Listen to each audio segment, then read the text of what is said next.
Shalom Bapak Ibu yang terkasih dalam Tuhan Yesus Kristus. Hari ini kita bersyukur kepada Tuhan. Kita bertemu kembali dalam program Sapa Senja. Setelah hari ini kita sudah beribadah secara online di rumah masing-masing.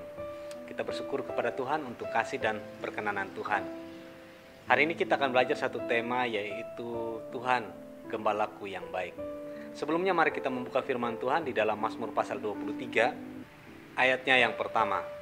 Tuhan adalah gembalaku, takkan kekurangan aku.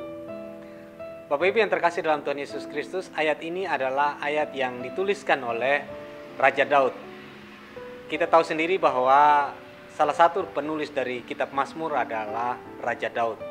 Dan ada begitu banyak tulisan yang dituliskan oleh Raja Daud. Dan di dalam Mazmur pasal 23 ini adalah Mazmur yang sangat terkenal, khususnya untuk kitab Mazmur. Nah, di sana Raja Daud mengatakan, Tuhan adalah gembalaku, takkan kekurangan aku. Saya menemukan ada dua hal penting yang perlu kita pelajari pada sore hari ini. Apa yang disampaikan firman Tuhan pada hari ini di dalam tulisan Raja Daud.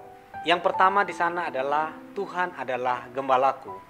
Jadi Daud menggambarkan Tuhan sebagai seorang gembala dan menempatkan diri Daud sebagai seorang domba yang digembalakan oleh seorang gembala. Nah, di sini saya melihat Daud memposisikan dirinya sebagai seseorang yang memang layak untuk dibimbing, untuk diberikan makan, dan mendapat pemeliharaan yang sempurna daripada Tuhan. Nah, di dalam Alkitab kita menemukan banyak sekali majas majas metafora yang itu memberi definisi sebagai pengandaian atau perbandingan Dan Daud memakai majas ini dan menggambarkan Tuhan sebagai seorang gembala yang menggembalakan kawanan dombanya. Jadi Bapak Ibu yang terkasih dalam Tuhan Yesus Kristus, satu hal yang kita pelajari bahwa kehidupan kekristenan adalah kehidupan yang memiliki seorang gembala. Dan kita wajib menjadikan Tuhan sebagai satu-satunya gembala dalam hidup kita. Sehingga kita mampu berkata, Tuhan adalah gembalaku.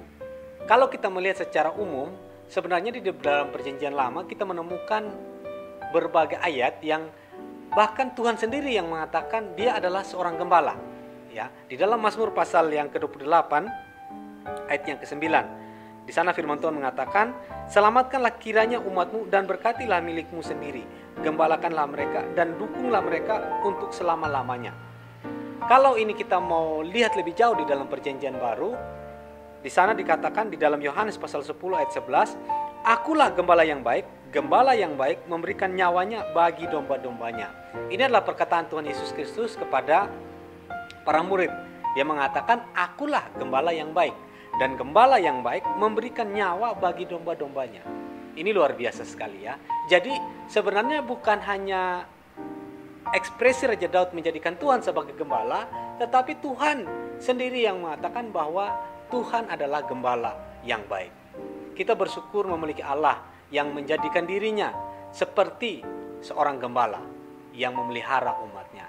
Dan sewajarnya kita sebagai domba peliharaannya, kita mengikuti apa yang menjadi kehendak daripada seorang gembala.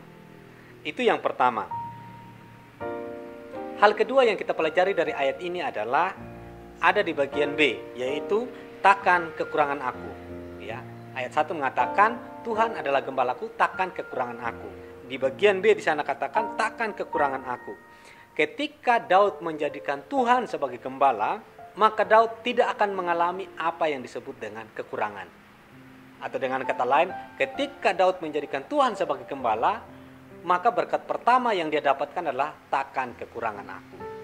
Ini pelajaran berharga juga buat kita. Ketika kita menjadikan Tuhan sebagai gembala kita, maka berkat yang kita dapatkan adalah kita takkan kekurangan. Ada dua pengertian yang mendasar tentang takkan kekurangan ini.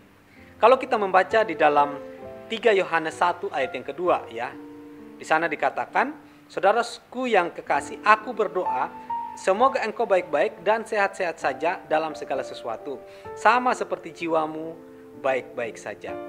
Jadi definisi takkan kekurangan yang pertama adalah kita tidak kekurangan suatu apapun untuk pelaksanaan kehendak Allah di dunia ini. Jadi Tuhan punya rencana yang besar untuk orang percaya di dunia ini.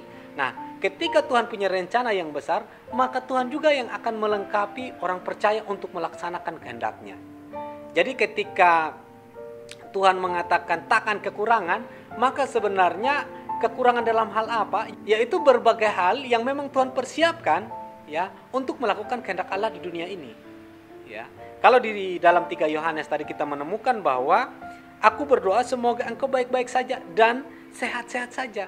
Jadi sesungguhnya ketika kita dalam keadaan baik, ketika kita dalam keadaan sehat dan jiwa kita juga sehat, maka itu adalah berkat yang sangat luar biasa yang Tuhan berikan buat hidup kita.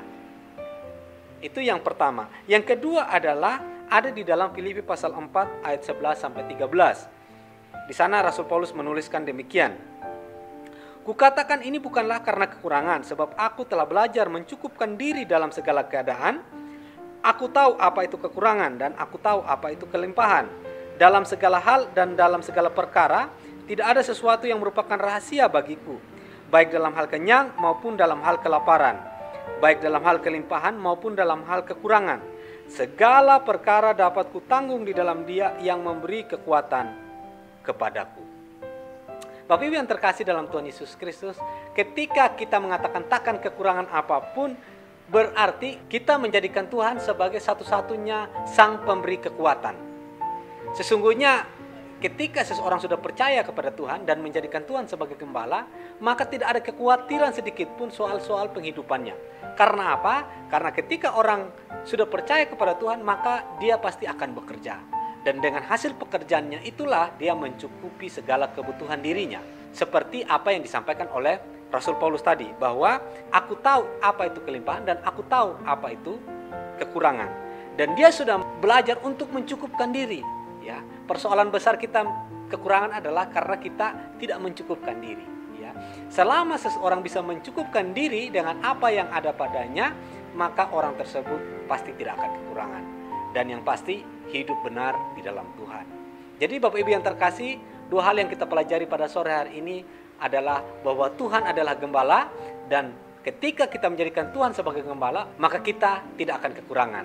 Nah, di dalam tidak kekurangan itu adalah terdapat jiwa yang sehat, tubuh yang sehat, pikiran yang sehat, dan segala kebutuhan kita. Ketika kita mau bekerja sungguh-sungguh, kita pasti akan diberkati oleh Tuhan. Inilah Sapa Senja pada sore hari ini, kiranya menjadi berkat buat kita. Shalom.